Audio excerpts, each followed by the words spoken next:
On the Precipice, written by Brianna Macmahon, narrated by Heather Nichols. Prologue. Bridger's Lake was placid, quiet. Nighttime had at last descended upon the town, and the stars above twinkled in the velvet sky. It was one of those nights that was so dark all appeared soft to the touch. There was peace, interrupted only by the intermittent passage of a plane. Tucked away in a grove of spruce trees, Bridger's Lake was the ideal place to raise a family, detached from the prying eyes of the universe.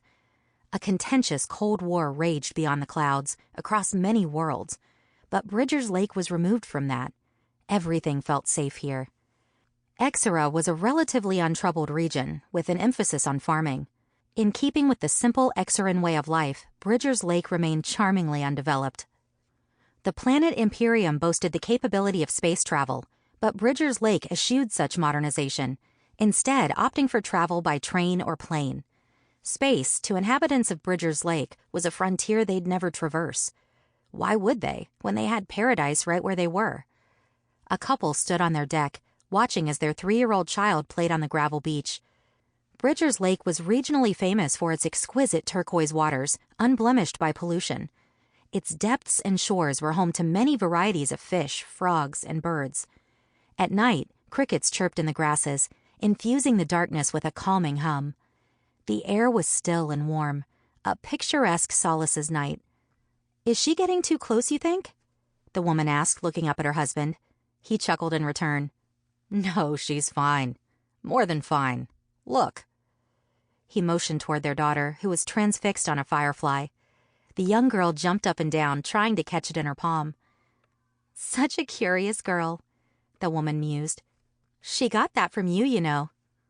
The man watched as the firefly escaped into the starry sky. He could see their galaxy mystic arms cascading down the horizon. He turned to his wife, taking her in. Oh, how greatly he'd loved her for so many years. As a shooting star raced across the sky above his wife's head, he made a wish that life would always be like this. His wife descended the staircase, meeting up with their daughter. "Come on, you," she cooed, taking her by her small hand.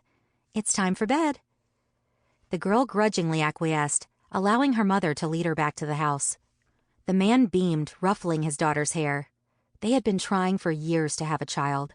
This girl, their girl, was the light of their lives. The man picked his daughter up, carrying her inside.